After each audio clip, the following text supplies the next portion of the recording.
الحمد لله وكفى وسلام على عباده الذين اصطفى أما بعد فأعوذ بالله من الشيطان الرجيم بسم الله الرحمن الرحيم إن ربكم الله الذي خلق السماوات والأرض في 6 أيام ثم استوى على العرش يغشي الليل النهار يطلبه حثيثا والشمس والقمر والنجوم مسخرات بأمره ألا له الخلق والأمر تبارك الله رب العالمين صدق الله العظيم وقد قال النبي صلى الله عليه وسلم من قال لا إله إلا الله دخل الجنة أو كما قال عليه الصلاة والسلام اللهم صل على سيدنا محمد وعلى آل سيدنا محمد وبارك وسلم صلى الله على النبي الأمي صلى الله على النبي الأمي واجب الاحترام بزرگوں، قابل قدر دینی ایمانی بھائیوں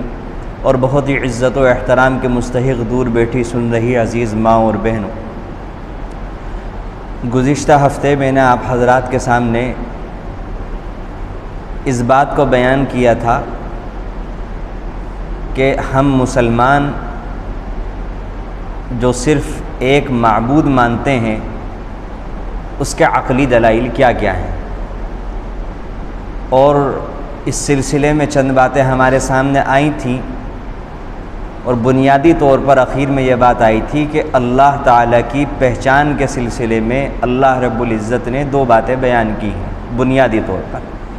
ایک تو یہ ہے کہ بندے اللہ رب العزت کی قدرت کو پہچانے، کہ اللہ کی طاقت کو پہچانے، اور دوسرا یہ کہ اللہ تعالیٰ کائنات کا نظام کس طریقے پر چلاتے ہیں اس نظام کو پہچانے۔ یہ 2 باتیں اگر کوئی انسان جان لے گا تو اس کی توحید مضبوط ہو جائے گی۔ ایک تو اللہ کی طاقت، اللہ کی قدرت، اور اللہ تعالیٰ دنیا کے نظام کو کس طریقے پر چلاتے ہیں اس نظام کے چلنے کے طریقے سے واقف ہو جائے، اگر یہ 2 باتیں جان لے گا تو اس کی توحید مضبوط ہوتی چلی جائے گی۔ اب جو میں نے آپ کے سامنے آیت تلاوت کی ہے وہیں سے میں بات کو شروع کروں گا۔ بات میں نے بیان کی تھی لا الہ الا اللہ کا مطلب سمجھانے کی۔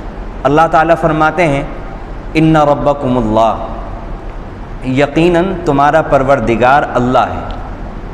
اور میں نے گزشتہ ہفتے یہ بات بیان کی تھی کہ سب سے مضبوط دلیل اللہ ایک ہے۔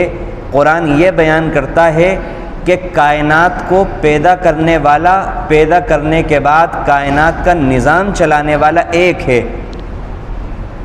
اسی سے پتہ چلتا ہے کہ عبادت کے لائق بھی ایک ہے، اور یہ عقلی دلیل ہے۔ یہ عقلی دلیل ہے، کس طرح عقلی دلیل ہے وہ اس آیت سے واضح ہو رہی ہے۔ ان ربکم اللہ، یقیناً تمہارا پالنے والا۔ رب کسے کہتے ہیں؟ رب اسے کہتے ہیں جو پیدا کرے، پیدا کرنے کے بعد مخلوق کو تنہا نہ چھوڑے، بلکہ پیدا ہونے کے وقت سے لے کر پیدائش ہوتے ہی جب سے اس کو ضرورت پڑے گی جس بھی چیز کی، تو آخری دم تک، آخر وقت تک وہ پیدا کرنے والا، وہ رب اس کی تمام ضرورتیں پوری کرتا رہے، اسے رب کہا جاتا ہے۔ اور رب صرف اور صرف اللہ کی ذات ہے جس نے کائنات کو پیدا کیا، اور پیدا کرنے کے بعد سے آج تک اللہ تعالیٰ کائنات کی ساری ضرورتیں پوری فرما رہے ہیں اور قیامت تک پوری فرماتے رہیں گے۔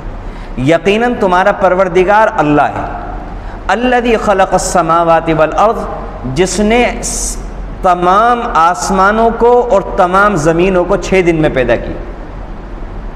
اب یہاں سے سمجھنے کی بات یہ ہے کہ اللہ رب العزت نے پہلے پوری کائنات کو پیدا کیا۔ اللہ رب العزت نے زمینوں کو اور آسمانوں کو پیدا کیا۔ اللہ رب العزت نے زمین کی ایک ایک چیز کو پیدا کیا، پہاڑوں کو پیدا کیا، پیڑوں کو پیدا کیا، کھانے پینے کی چیزوں کو پیدا کیا، پھولوں کو پیدا کیا، برفیلے پہاڑوں کو پیدا کیا، خشکی کے پہاڑوں کو پیدا کیا، ریت پیدا کیا۔ غرض جتنی بھی مخلوقات ہیں اللہ رب العزت نے تمام مخلوقات کو پیدا کیا۔ اور جب دنیا میں پہلے انسان کو بھیجا ہے، حضرت آدم علیہ السلام کو اتارا ہے، تو اس وقت یہ ساری کی ساری چیزیں موجود تھیں، ساری کی ساری پیدا ہو چکی تھیں۔ اب کوئی یہ ثابت کر کے دکھائے دلائل کی روشنی میں کہ جس وقت پہلے انسان کو دنیا کے اندر بھیجا گیا اس وقت کوئی بھی مخلوق موجود نہیں تھی، بعد میں کسی انسان نے جس کو آج کی دنیا معبود مانتی ہے اور اپنا اللہ مانتی ہے، اپنا خدا مانتی ہے، اس نے پیدا کیا ہے، یہ کوئی ثابت کر کے نہیں دکھا سکتا۔ جس وقت اللہ نے انسان کو بھیجا ہے تو ساری مخلوق اللہ پیدا کر چکے تھے، آسمان بھی پیدا ہو گیا، زمین بھی پیدا ہو گئی، ان دونوں کے درمیان جتنی مخلوقات ہیں وہ ساری کے ساری اللہ رب العزت نے پیدا کر دی۔ اس کے بعد اللہ تعالیٰ نے آگے مزید وضاحت کی، ثم استوى علی العرش، پھر اللہ رب العزت عرش پر مستوی ہو گئے، یغشی اللیل النہار۔ اللہ تعالیٰ کا نظام یہ ہے کہ رات کے اوپر دن آ جاتا ہے، پہلے رات ہوتی ہے، پھر رات غائب ہو جاتی ہے، فوراً اس سے متصل دن آ جاتا ہے، دن جاتا ہے فوراً، بیچ میں کوئی گیپ، کوئی فاصلہ نہیں ہوتا، پھر رات آ جاتی ہے، پھر رات جاتی ہے، پھر دن آ جاتا ہے۔ والشمس والقمر والنجوم مسخرات بامری، اللہ تعالیٰ فرماتے ہیں سورج کو ہم نے پیدا کیا، چاند کو ہم نے پیدا کیا، ستاروں کو ہم نے پیدا کیا، اور صرف یہی نہیں کہ پیدا کیا بلکہ پیدا کرنے کے بعد ان کی باغ دوڑ اور ان کی جو مملکت، ان کی جو حکومت ہے وہ ہمارے ہاتھ میں، مسخرات بامری، اس کے حکم سے یہ چل رہے ہیں۔ الا لہ الخلق والامر، اللہ تعالیٰ فرماتے ہیں خوب سن لو، اللہ ہی پیدا کرنے والا ہے اور اللہ ہی دنیا کی حکومت چلانے والا ہے۔ آسمان، زمین، چاند، ستارے، سورج، یہ سارا کا سارا نظام اللہ رب العزت کے ہاتھ میں ہے۔ تبارک اللہ رب العالمین، بڑے بابرکت ہیں اللہ جو تمام عالموں کے پالنے والے۔ تو اللہ تعالیٰ نے اس چھوٹی سی آیت کے ذریعے سے پھر دوبارہ ثابت کیا، دیکھو ساری کی ساری چیزوں کا خالق میں ہوں براہ راست۔ جب خالق میں ہوں، تمام چیزوں کا پیدا میں نے کیا ہے، تمام کائنات کا نظام میں چلا رہا ہوں، سارے خزانے میرے پاس ہیں، میرے ہاتھ میں، تو پھر تمہیں کیا ضرورت پڑ رہی ہے کہ تم اللہ کے علاوہ کسی اور کے سامنے ہاتھ پھیلاؤ، کسی اور کی عبادت کرو، کسی اور کے سامنے رکوع کرو، کسی اور کے سامنے سجدہ کرو، کسی اور سے اولاد مانگو، کسی اور سے روزی مانگو؟ جب سب کچھ میرے ہاتھ میں ہے تو عبادت کس کی کرو گے؟ عبادت بھی تو میری ہوگی۔ تو یہیں سے ان مسلمانوں کو بھی اپنی اصلاح کر لینی چاہیے کہ جو مسلمان جن کے یہاں اولاد نہیں ہوتی وہ اولاد مانگنے کے لیے مزاروں پر جا رہے ہیں، جن کا کاروبار نہیں چل رہا وہ مزاروں کے سفر کر رہے ہیں، محلے کی مسجد جو اپنے گھر سے 20 قدم دور ہے وہاں پر جانے کے لیے مسلمان تیار نہیں ہے، اور مزاروں کے لیے 400 600 800 1000 کلومیٹر سفر کر کے وہاں پر جا کر کے اپنی آخرت خراب کر رہا ہے اور اپنا عقیدہ خراب کر رہا ہے۔ بنیادی طور پر جو لوگ غیر اللہ سے مدد مانگتے ہیں وہ اللہ کی قدرت سے واقف نہیں ہیں، وہ اللہ کی قدرت سے واقف نہیں ہے، یعنی وہ اللہ کو یہ سمجھتے ہیں کہ نعوذ باللہ اللہ میں کمزوری ہے، اللہ ہمارا کمزور ہے، اللہ تعالیٰ یا تو سب کو اولاد دے نہیں سکتا، یا پھر یہ سمجھتے ہیں کہ اللہ ہمیں اولاد نہیں دینا چاہتا لیکن فلاں بزرگ جو ہیں ہم ان سے لے لیں گے اور وہ اللہ کے فیصلے کے خلاف جا کر کے ہمیں اولاد دے سکتے ہیں، اللہ کے فیصلے کے خلاف جا کر ہمارے رزق میں اضافہ کر سکتے ہیں، اور اللہ تعالیٰ اپنے فیصلے کے خلاف جانے کے باوجود انہیں نہیں روک سکتے۔ ان شرکیہ باتوں سے، ان کفریہ باتوں سے ہر ایک مسلمان کو توبہ کرنی چاہیے، اجتناب کرنا چاہیے۔ میں نے پچھلے ہفتے بھی بیان کیا تھا ان اللہ لا یغفر ان یشرک بہ، اللہ تعالیٰ سارے گناہ معاف فرما دیں گے، شرک کو معاف نہیں فرمائیں گے۔ اس لیے اللہ کی ذات کے ساتھ ذرہ برابر شبہ ہونے نہیں چاہیے۔ آج مسلمانوں کے اعتقاد بہت کمزور ہوتے جا رہے ہیں، کوئی دھاگا باندھ رہا ہے بیچارہ اور اس سے یہ لگ رہا ہے کہ اس دھاگے کے ذریعے سے میرے اوپر پریشانی نہیں آئے گی۔ یہ والا جو دھاگا باندھنے کا نظام ہے، اگر یہ والا نظام ہوتا تو اللہ کے نبی علیہ الصلوۃ والسلام کے جو دندان مبارک شہید ہوئے تھے اللہ ان کو نہ بتلا دیتے؟ کیا مصائب انبیاء کے اوپر اللہ نے نہیں بھیجی؟ آج بدعقیدگی کی انتہا ہو چکی ہے کہ مسلمان انگوٹھیوں کے اندر خاص قسم کے پتھر لگوا رہے ہیں اور بیچارے یہ سوچ رہے ہیں کہ فلاں پتھر لگنے سے ہمارے اوپر دولت آ جائے گی۔ ارے اللہ کے بندو، وہ بیچارہ جو چند 100 روپے پتھر بیچ کر کے کما رہا ہے اور آپ سے کہہ رہا ہے کہ یہ والا پتھر لگانے سے لاکھوں روپے آ جائیں گے، اس کے پاس تو ہزاروں پتھر ہیں، اگر لاکھوں روپے پتھروں سے آتے تو وہ بیچارہ سڑک کے کنارے یہ ٹھیا لگا کر کے تھوڑی پتھر بیچ رہا ہوتا، وہ تو خود کروڑ پتی بن چکا ہوتا۔ انتہائی بدعقیدگی کی۔ تو اس لیے یہ جو بدعقیدگیاں ہیں یہ اس وجہ سے پیدا ہوتی ہیں کہ توحید جب مضبوط نہیں ہوتی، جس کی توحید مضبوط نہیں ہوگی وہ ہر چیز سے ڈرے گا، ہر چیز سے ڈرے گا۔ اس لیے اپنی توحید انسان کو بہت مضبوط رکھنی چاہیے۔ بہرحال یہ بنیادی طور سے وہ والی بات جو گزشتہ ہفتے میں نے بیان کی تھی اس کو تھوڑا سا اور کھول کر کے بیان کیا۔ اب یہاں تک یہ والی بات واضح ہو گئی جو میں نے پچھلے ہفتے سوال ذکر کیا تھا کہ انسان کے دل میں سوال ہونا چاہیے کہ مجھے یہاں کس نے بھیجا ہے، میں کیوں آیا ہوں، مجھے یہاں سے کہاں جانا ہے۔ میں نے کہا تھا کہ اس کا جواب ہے لا الہ الا اللہ، اور لا الہ الا اللہ کے سلسلے میں یہ بات بنیادی طور سے ذہن میں رہنی چاہیے کہ ایک تو یہ کہ اللہ کی طاقت بڑی زبردست ہے، بڑی زبردست ہے، اور میں نے یہ بتایا تھا کہ طاقت کا اظہار اس وقت ہوتا ہے جب مقابلے کے اوپر کوئی پارٹی ہوتی ہے۔ اسی وجہ سے اللہ رب العزت نے پہلے ہی دن سے انسانوں کے مقابلے میں شیطان کو کھڑا کیا ہے، پہلے ہی دن سے اللہ رب العزت نے انسانوں کے مقابلے میں شیطانوں کو کھڑا کیا ہے، اور ہر دور میں مسلمانوں کے مقابلے میں، اہل حق کے مقابلے میں شیطانی طاقتیں کھڑی ہوتی، اور اس طریقے سے اللہ رب العزت لوگوں کے ایمانوں کا امتحان لیتے ہیں۔ جو اس وقت اللہ کی طاقت پر، قدرت پر کامل یقین رکھتا ہے اور دین پر عمل کر کے دکھاتا ہے، اللہ کی نظر میں وہ یہ سمجھا جاتا ہے کہ یہ اللہ کی پارٹی کا آدمی ہے، اور جو لوگ شیطانی طاقتوں سے مرعوب ہو جاتے ہیں اور اللہ کی طاقت اور قدرت پر ان کا یقین ویسا نہیں رہتا جیسا ہونا چاہیے، اور دین کے تقاضوں کو وہ نہیں سمجھتے اور اس پر عمل نہیں کرتے، وہ یہ ثابت کر دیتے ہیں کہ ہم اللہ کی پارٹی کا آدمی نہیں ہیں، ہم شیطان کی پارٹی کا آدمی۔ میرے عزیزو، قابل احترام بزرگوں، اس مضمون کو سمجھیں۔ یہ شیطانی طاقتیں جو ہر زمانے میں کھڑی ہوتی ہیں، ہر زمانے میں نے ذکر کیا تھا فرعون ہوتا ہے، ہر زمانے میں حامان ہوتا ہے، ہر زمانے میں قارون ہوتا ہے، جس کو بھی تربیت کے بغیر طاقت یا دولت ملتی ہے وہ فرعون، حامان اور قارون بن کر کے رہتا ہے۔ وَكَذَلِكَ جَعَلْنَا لِكُلِّ نَبِيٍّ عَدُوًّا شَيَاطِينَ الْإِنسِ وَالْجِنِّ۔ اللہ تعالیٰ فرماتے ہیں نبی علیہ السلام سے کہ ہم نے آپ کے لیے ایسے ہی شیطانوں کو دشمن بنا کر کھڑا کیا ہے جیسے ہم نے ہر نبی کے لیے انسان اور جناتوں کے شیاطین کو دشمن بنا کر کھڑا کیا۔ اللہ یہ نہیں فرما رہے کہ کھڑے ہو گئے، اللہ فرما رہے ہیں ہم نے کھڑا کیا ہے، ہم نے کھڑا کیا ہے۔ سمجھیں اس مضمون کو۔ اور اللہ تعالیٰ فرماتے ہیں وَلَوْ شَاءَ رَبُّكَ مَا فَعَلُوا، اگر تمہارا پروردگار چاہتا تو یہ ایسا نہیں کر پاتے۔ اللہ تعالیٰ فرمانا چاہتے ہیں کہ دیکھو یہ کر رہے ہیں، ان کو میں کرنے دے رہا ہوں، میں چاہتا ہوں یہ ہو۔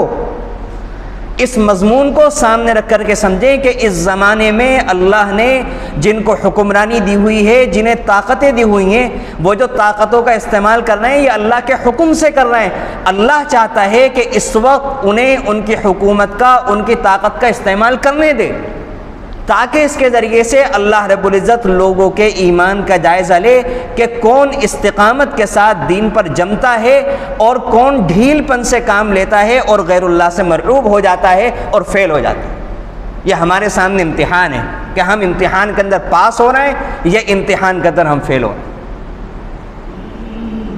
اب جب ہمیں یہ سمجھ میں آ گیا کہ ہمیں دنیا کے اندر اللہ نے بھیجا ہے اور اللہ کی طاقت بہت بڑی ہے اور اللہ کی کائنات کا نظام اسی طرح چلتا ہے کہ اللہ تعالیٰ حق کے مقابلے میں باطل کو کھڑا کرتے ہیں، ایمان والوں کے مقابلے میں اللہ تعالیٰ شیطان کے گروہ کو کھڑا کرتے ہیں اور اس کو طاقت سے، قوت سے نوازتے ہیں۔ یہ نظام سمجھ میں آ گیا۔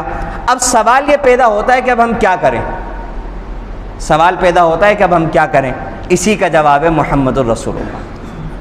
یہ ہمارا کلمہ پورا ہوا، لا الہ الا اللہ کا وہ اور محمد الرسول اللہ۔ اے اللہ اب ہم کیا کریں؟ اسی کا جواب ہے محمد الرسول اللہ۔ اللہ تعالیٰ فرماتے ہیں تمہیں کیا کرنا ہے؟ محمد الرسول اللہ کو دیکھ لو، جیسے ان کے اخلاق ہیں ان کے جیسے اخلاق بناؤ، جیسے وہ گفتگو کرتے ہوئے احادیث کی کتابوں میں نظر آتے ہیں۔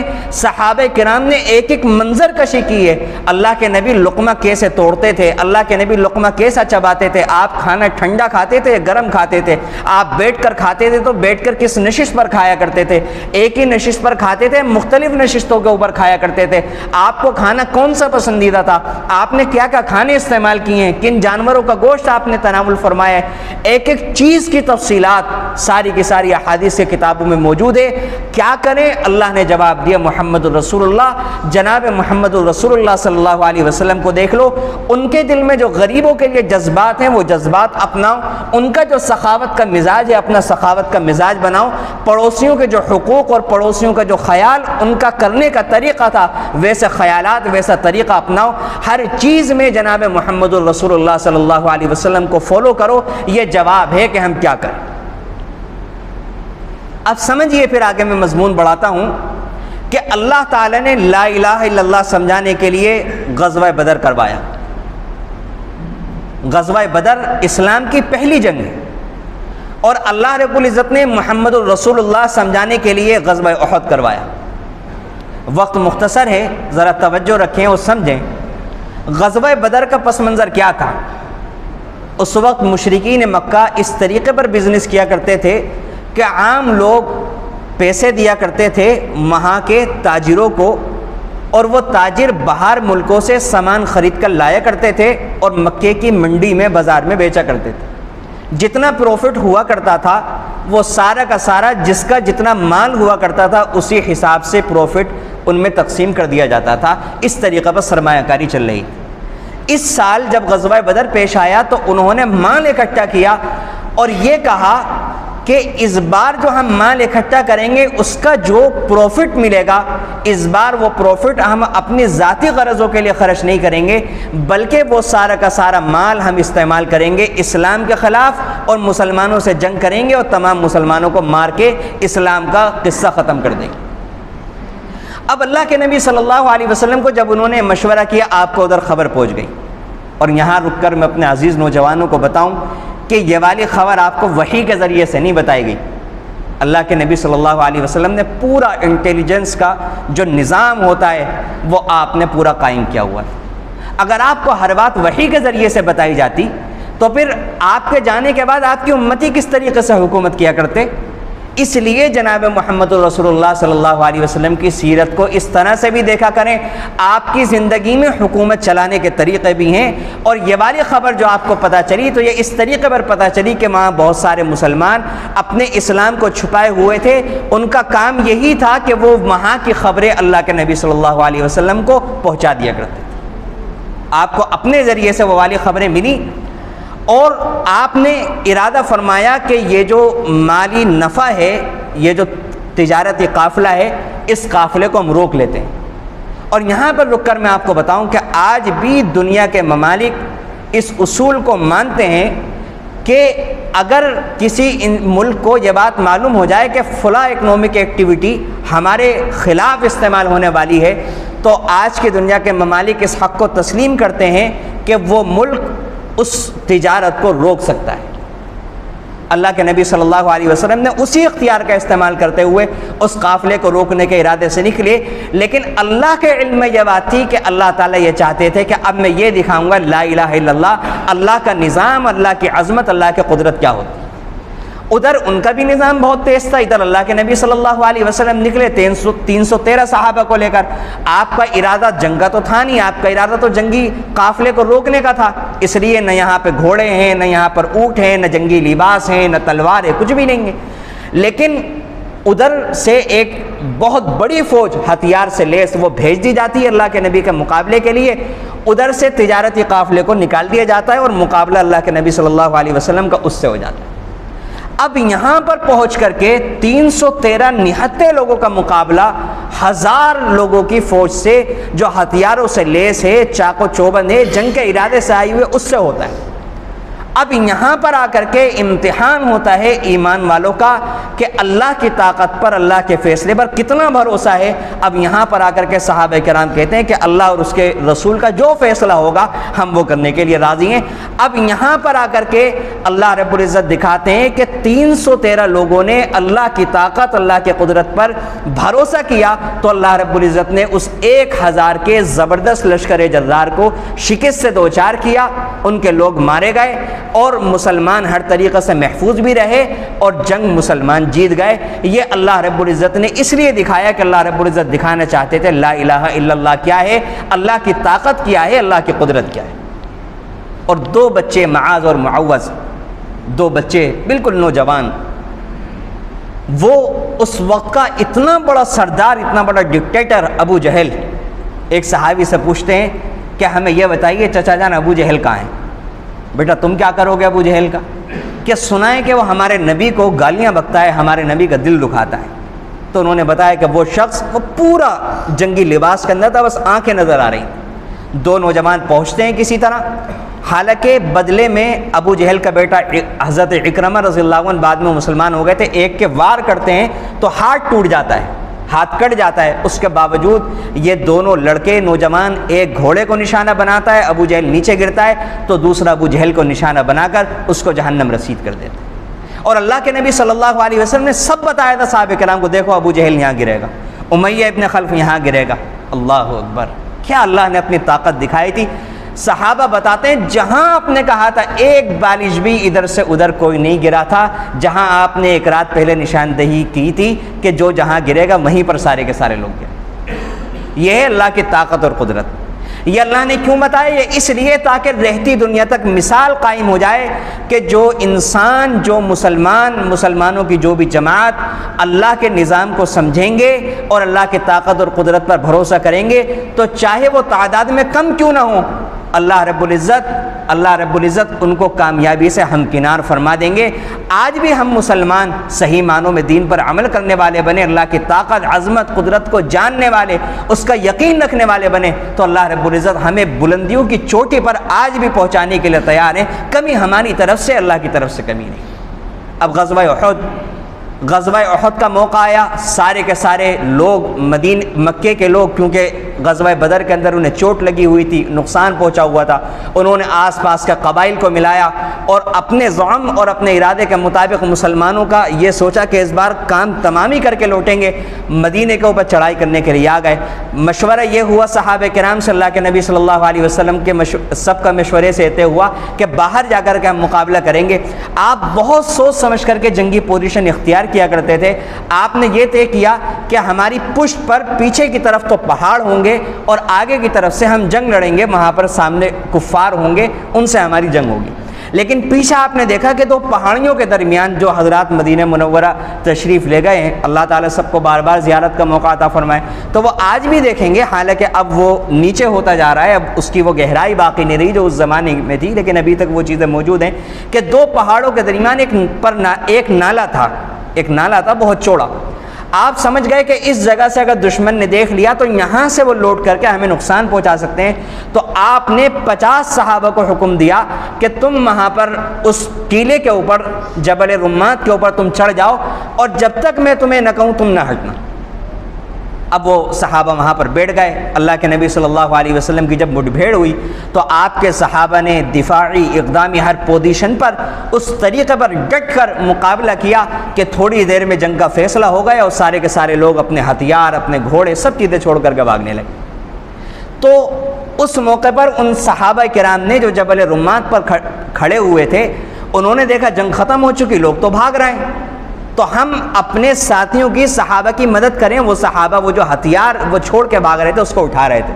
اب بہت سارے لوگ بیچارے صحابہ کرام کو اپنی طرح سمجھتے ہیں کہ وہ مال لوٹنے کی وجہ سے وہاں سے اترے تھے، تو سمجھ لینا چاہیے کہ وہ اس نیت سے نہیں اترے تھے، وہ یوں اترے تھے کہ یہ آگے کام میں آئیں گے، اس نیک ارادے سے اترے تھے۔ لوگ اپنی طرح سمجھ کے صحابہ کرام کے ناموس کو ٹھیس پہنچاتے ہیں۔ بہرحال تو صحابہ کرام میں وہاں پر اختلاف ہوا۔ بعض کہنے لگے کہ اللہ کے نبی جب تک نہیں کہیں گے ہم نہیں اتریں گے۔ بعض نے کہا کہ آپ کا حکم جو ہے وہ اس وقت تک تھا جب تک جنگ نہ جیت جائیں، جنگ ختم ہو چکی ہے، جنگ جیت چکے ہیں، اب ہمیں اتر جانا چاہیے اور اپنے ساتھیوں کی مدد کرنی چاہیے۔ کچھ صحابہ اترے، کچھ باقی رہ گئے۔ حضرت خالد ابن ولید رضی اللہ عنہ جو اس وقت تک اسلام نہیں لائے تھے، وہ زبردست جنگی مہارت رکھتے تھے، انہوں نے دور سے دیکھا کہ مسلمان وہاں سے ہٹ چکے، وہ اپنی لشکر کو وہیں سے دوبارہ لے کر کے آئے اور جنگ کا بالکل رخ بدل گیا۔ صحابہ کرام گر گئے اور 70 صحابہ کرام شہید ہوئے۔ اللہ کے نبی صلی اللہ علیہ وسلم کے سر کے اوپر وار کیا گیا۔ آپ کا جو جنگی لباس تھا، جو آپ کی خود تھی، اس کی کڑیاں آپ کے منہ مبارک کے اندر گھسیں، آپ کے دندان مبارک شہید ہوئے، خون کے فوارے چھٹے، سر پر آپ کے شدید زخم آیا، اور بھی صحابہ کرام کے ساتھ طرح طرح کی مصائب پیش آئے۔ لیکن اب وہی والی بات پر میں لوٹ کر کے آؤں گا اپنے مضمون کی طرف کہ اللہ تعالیٰ اس واقعے کے ذریعے سے رہتی دنیا تک تمام مسلمانوں کو یہ پیغام دینا چاہتے تھے۔ اللہ کے علم میں آپ مجھے بتائیں یہ بات تھی یا نہیں کہ غزوہ احد کے اندر ایسا ہوگا؟ ظاہر ہے اللہ کے علم میں تھا۔ اللہ کے حکم سے ہوا یا اللہ کے حکم کے بغیر ہوا؟ اللہ کے حکم سے ہوا۔ کیوں کروایا اللہ نے؟ اللہ تعالیٰ سبق دینا چاہتے تھے تمام امت مسلمہ کو قیامت تک کے لیے کہ دیکھو محمد الرسول اللہ کا مطلب سمجھو، چاہے وقتی طور سے میں اپنے چہیتے لاڈلے دلارے پیغمبر کے دندان مبارک شہید کروا رہا ہوں، لیکن تمہیں سبق دینا چاہتا ہوں، تمہیں یہ سبق سکھانا چاہتا ہوں کہ جب جب تم محمد الرسول اللہ صلی اللہ علیہ وسلم کے حکم کو چھوڑو گے تو یہ ہوگا، جب جب تم محمد الرسول اللہ صلی اللہ علیہ وسلم کے حکم کو چھوڑو گے تمہارے ساتھ یہ ہوگا۔ 70 صحابہ کرام شہید ہوئے، اب تو صحابہ کرام نہیں ہیں۔ آج جو امت مسلمہ پیٹی جا رہی ہے، ظلم و ستم کے پہاڑ توڑے جا رہے ہیں، اس کی وجہ وہ غزوہ احد کا واقعہ جو ہمیں بتا رہا ہے، جس میں اللہ کے نبی نے اللہ رب العزت نے 70 صحابہ کو شہید کروا کر حضرت حمزہ رضی اللہ عنہ کا کلیجہ پھاڑ دیا گیا، آپ کا جگر، آپ کے کان، آپ کے ناک سب نکال لیے گئے، ہار بنا کر ہندہ نے اپنے گلے کے اندر ڈالا۔ اللہ نے کہا میں یہ بھی ہونے دوں گا، لیکن تمہیں سبق سکھانا چاہتا ہوں کہ دیکھو محمد الرسول اللہ کے ایک بھی حکم کو توڑو گے تو تمہارا یہ انجام ہو جائے۔ تو میرے عزیزو، یہ ہے لا الہ الا اللہ اور یہ ہے محمد الرسول اللہ صلی اللہ علیہ وسلم کہ لا الہ الا اللہ کے ذریعے سے اللہ تعالیٰ یہ پیغام دینا چاہتے ہیں کہ کچھ بھی ہو جائے۔ اور ایک بات رہ گئی بیچ میں، وہ بات بھی ذہن نشی کرتے ہوئے چلیں کہ شرک 2 طرح کے ہوتے ہیں۔ ایک شرک ہے مورتیوں کی پوجا کرنا، مورتیوں کے سامنے سجدے کرنا، مورتیوں کے سامنے جھکنا، اس والے شرک سے تقریباً ہر مسلمان بچ جاتا ہے۔ ایک شرک اور ہوتا ہے، وہ یہ ہوتا ہے کہ مال سے، طاقت سے، حکومت سے مرعوب ہونا، مال سے، طاقت سے، حکومت سے مرعوب ہونا، اور یہ سمجھنا کہ اس وقت تو ان کے ہاتھ میں سب کچھ ہے، یہ جو چاہے کر سکتے ہیں، فعال لما یرید، اللہ کے بجائے فعال لما یرید انہیں سمجھنے لگنا، یہ بھی شرک کی ایک قسم ہوتی ہے۔ مسلمان پہلے والی شرک کی قسم سے تو بچ جاتے ہیں، دوسرے والی شرک کی قسم سے اکثر و بیشتر مسلمان نہیں بچ پاتے، اور یہ سمجھتے ہیں کہ اس وقت حکومت ان کے ہاتھ میں، یہ جو چاہے کر سکتے ہیں۔ نہیں میرے عزیزو، ہم مسلمان ہیں، ہر حال میں، ہر موقع پر حکومت کسی کے بھی ہاتھ میں ہو، اللہ جو چاہے گا وہ ہوگا، کسی کے چاہنے سے کچھ بھی نہیں ہو سکتا۔ اور یہ جو چاہ رہے ہیں، جو کر رہے ہیں، یہ اللہ کے حکم سے کر رہے ہیں۔ یہ والی بات جب ہمارے ذہنوں کے اندر آ جائے گی کہ اللہ تعالیٰ ہر وقت اہل حق کے مقابلے میں باطل طاقتوں کو کرنے کا موقع دیتے ہیں تاکہ اہل حق کی آزمائش ہو، تو ہمیں سمجھ میں آ جائے گا کہ اس وقت یہ جو کچھ ہو رہا ہے ہماری آزمائش کے لیے ہو رہا ہے، تاکہ ہماری جو کمیاں کوتاہیاں چل رہی ہیں ہم اپنی کمیوں کو دور کریں۔ ہم جائزہ لیں کہ ہم مسجدوں کو کس حد تک آباد کر رہے ہیں، فجر میں ہم کس حد تک نمازیں پڑھ رہے ہیں، بقیہ نمازوں میں ہماری مسجدوں کا کیا عالم ہے، زکوٰۃ ہم کتنی نکال رہے ہیں، ہمارے گھروں کے اندر حرام کام کتنے ہو رہے ہیں، جھوٹ ہم کتنا بول رہے ہیں، مال ہم حلال طریقے پر کتنا کما رہے ہیں، حرام طریقے پر کتنا کما رہے ہیں۔ یہ سارے حالات غیروں کے ہاتھ میں اقتدار، قبضہ، طاقت اللہ تعالیٰ اس لیے دیتے ہیں تاکہ مسلمانوں کی صحیح تربیت ہو سکے، کیونکہ جس وقت کوئی بھی قوم طاقت میں ہوتی ہے، پاور میں ہوتی ہے، اس وقت وہ اپنی خامیوں پر کبھی بھی نگاہ نہیں ڈالتی۔ اپنی خامیوں پر ہر قوم اسی وقت نگاہ ڈالتی ہے۔ قوموں کی تربیت ہمیشہ چیلنجنگ حالات کے اندر ہوتی ہے، کیونکہ کوئی بھی قوم اپنی خامیوں کو جب ڈھونڈتی ہے جب اس کے اوپر کوئی اور قوم قابض ہوتی ہے، کوئی اور قوم حاکم ہوتی ہے۔ اس لیے یہ ہمارا وہ موقع ہے کہ ہم اپنی غلطیوں کو جانیں، اعتراف کریں، پہچانیں، اللہ کی طاقت کو پہچانیں، اللہ کی قدرت کو پہچانیں، اور جناب محمد الرسول اللہ صلی اللہ علیہ وسلم کے طریقے کے مطابق اپنی زندگیوں کو ڈھالیں، اپنے گھر کا نظام ان کی سنتوں اور ان کی رہنمائیوں کے روشنی میں بنانے کی کوشش کریں۔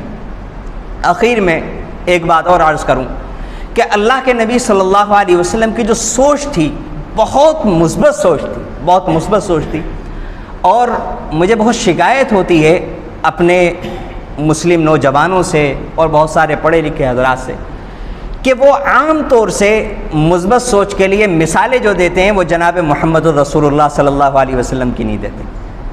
وہ سخاوت کے لیے، پردہ پوشی کے لیے، غلطی چھپانے کے لیے، تربیت کے لیے وہ غیروں کی مثال دیتے ہیں۔ اس کی بنیادی وجہ یہ ہے کہ ہم نے محمد الرسول اللہ صلی اللہ علیہ وسلم کی سیرت کو نہیں پڑھا، اوروں کی سیرت کو پڑھا تو اوروں سے متاثر ہو گئے۔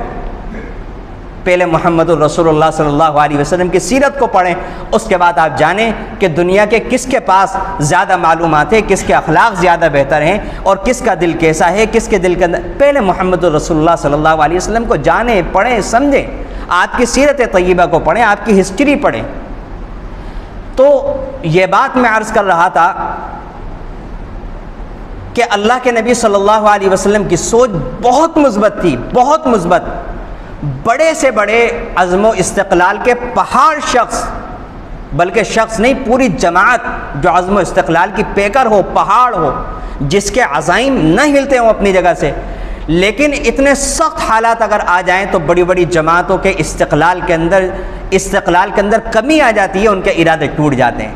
لیکن محمد الرسول اللہ صلی اللہ علیہ وسلم اکیلے اتنی بڑی جماعت تھے کہ ساری کی ساری جماعت کے ارادے عزائم کمزور پڑ سکتے ہیں، لیکن محمد الرسول اللہ صلی اللہ علیہ وسلم کے کبھی نہیں پڑ سکتے تھے.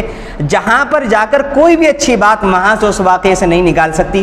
آپ محمد الرسول اللہ صلی اللہ علیہ وسلم کی سیرت کو پڑھیں، آپ دیکھیں گے کہ وہ کتنی مثبت سوچ رکھتے ہیں. طائف کا واقعہ، پوری قوم نے، پورے علاقے نے اللہ کے نبی صلی اللہ علیہ وسلم کو پتھر مار کر لہو لہان کر دیا، آپ کو بیٹھنے نہیں دیا. آپ نے یہاں تک فرما دیا کہ میں اپنی پیٹھ کر دیتا ہوں تمہارے پیچھے، تم پتھر مارتے رہو، رکنا نہیں، لیکن اللہ کے واسطے میری بات تو سن لو. یہاں تک کے بعد بھی انہوں نے جناب محمد رسول اللہ صلی اللہ علیہ وسلم کی بات نہیں سنی. لیکن اس کے بعد جب آپ کے جوتے لہو لہان ہو جاتے ہیں، جب فرشتے نازل ہوتے ہیں آسمانوں سے اللہ کے حکم سے اور اللہ کی اجازت سے، اور کہتے ہیں اللہ کے نبی صلی اللہ علیہ وسلم آسمانوں میں کھلبلی مچ چکی ہے، اگر آپ اشارہ کریں، آپ کی اجازت ہو، ان سارے لوگوں کو دونوں پہاڑوں کے درمیان بیچ کر کے ان کا قصہ ہی ختم کر دیں، ان کی نسل ہی مٹا کر کے رکھ دیں. اللہ کے نبی صلی اللہ علیہ وسلم کی مثبت سوچ دیکھیں. آپ فرماتے ہیں کہ میں ہلاک کرنے والا، لوگوں کو بددعائیں دینے والا بنا کر نہیں بھیجا گیا، میں تو رحمت للعالمین بنا کر کے بھیجا گیا ہوں. اگر یہ ایمان نہیں لائے تو کیا ہوا؟ مجھے امید ہے کہ ان کی اولاد میں سے کوئی نہ کوئی ضرور ایمان لے کر کے آئے. یہ ہے مثبت سوچ. اس لیے آج کے زمانے میں ٹی وی کے ذریعے سے اور چینلوں کے ذریعے سے، سوشل میڈیا کے ذریعے سے جو پروپیگنڈے ہو رہے ہیں اسلام کے خلاف، اس پر میں کہنا چاہتا ہوں کہ جب ہم قرآن اور حدیث کو سمجھیں گے تو مثبت چیزیں ہمارے ذہن کے اندر آئیں گی. آپ دیکھیں کہ ہم یہ سمجھ رہے ہیں کہ یہ کیا ہو رہا ہے، سارے ملک میں مسلمانوں کے خلاف ہو رہا ہے. آپ اس کا یہ والے پہلو کے اوپر بھی غور کریں اور اللہ کا شکر ادا کریں کہ اگر مسلمان ہزاروں لاکھوں ڈالر خرچ کر کے یہ چاہتے کہ ہندوستان کے ٹی وی چینلز اسلام کے اوپر ڈیبیٹ کریں، آپ مجھے بتائیں کیا ہم کروا سکتے تھے؟ ہم نہیں کروا سکتے تھے. لیکن اللہ کا نظام دیکھیں، اللہ کا سسٹم دیکھیں، اللہ نے ہم مسلمانوں کا 1 روپیہ بھی خرچ نہیں کروایا. آج ہر چینل کے اوپر توحید کی بات ہو رہی. آج ہر چینل کے اوپر جہاں بھی 4 لوگ بیٹھیں گے اسلام کا موضوع چھڑ جاتا ہے.